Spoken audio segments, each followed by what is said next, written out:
দেখেন এই যে আপনি আবার টেনে নিয়ে আসলেন, ঠিক আমি প্রথম থেকে 5 আগস্টের পর থেকে আপনারা জেনে এসেছেন, দেখে এসেছেন, আপনারা যারা যারা আমাকে ফলো করেন, আমি 5 আগস্টের পর থেকে সোচ্চার, আমি কাকে নিয়ে সোচ্চার আপনারা দেখে এসেছেন। আমি বঙ্গবন্ধু শেখ মুজিবুর রহমান, স্বাধীনতার স্থপতি, 71 মুক্তিযুদ্ধকে নিয়ে আমি সোচ্চার রয়েছি, আর সত্য কথা বলা নিয়ে সোচ্চার রয়েছি। এখন তো সময় এমন হয়ে গিয়েছে, সত্য কথা বললেই ট্যাগ লেগে যাচ্ছে, সত্য কথা বললেই দোষর হয়ে যাচ্ছে, ফ্যাসিস্টের দোষর। তো এই সত্য কথা বললে যদি ট্যাগ লেগে যায় তাহলে আর কি করার আছে? কারণ আপনি মাত্রই বললেন যে আমি কখনোই কোনো সুবিধা ভোগ করিনি, এখনো করছি না, এবং আগামীতেও করব বলে সেটাও মনে হয় না। যেভাবে করে জেনারেলাইজ ওয়েতে সবাই জনগণ সুবিধা পায়, সেই সুবিধাগুলোই আমি ভোগ করতে চাই, যেভাবে এর আগে ভোগ করেছি ঠিক সেভাবে করে করতে চাই। এর জন্য এখন যদি সত্যের পক্ষে আমি দাঁড়াই, সত্যের পক্ষে দাঁড়িয়ে যদি সত্য বিষয়টা আমি বলি, উপস্থাপন করি, তার কারণে যদি আমাকে কোনো ট্যাগ লাগিয়ে দেওয়া হয়, it's on them, it's their fault, not mine. দেখেন, নারীদের অধিকার, নারীদের মূল্যায়ন, যে জায়গাটা না অনেকভাবে আমরা ব্যাখ্যা করতে পারি, কিন্তু আমরা প্রথমত নারীদের অধিকার এবং মূল্যায়নে কিভাবে আমি যেভাবে দেখি সেটা আমি বলতে পারি।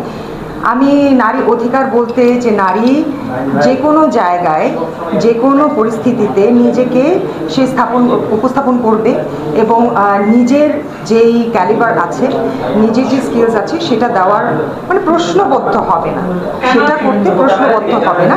এটা মূল্যায়ন জিনিসটা, যে একটা নারী সব জায়গায় কেন তাকে নারী বলে দুর্বলভাবে ভাবা হবে এবং তাকে উইক অ্যান্ড হেল্পলেস মনে করা হবে, এই জিনিসটা আমি মনে করি যে এটা ঠিক না। তো নারীদের মূল্যায়ন করা উচিত সেভাবে করেছি, সে একজন মানুষ, সে একজন নারী, তার অসীম ক্ষমতা আছে, যে কিনা জন্ম দেওয়ার ক্ষমতা রাখে, যে কিনা গড়ে তোলার ক্ষমতা রাখে। পৃথিবীকে যখন নারীদের সাথে তুলনা করা হয়, পৃথিবীকে মা বলা হয়, পৃথিবীকে হার বলে বিশেষায়িত করা হয়, তার মানে পৃথিবীকে যখন, পৃথিবীর মতো শক্তিশালী একটা ইউনিভার্সকে যখন নারীর সাথে তুলনা করা হয়, তার মানে এটা বুঝতে হবে যে নারীর শক্তি অসীম।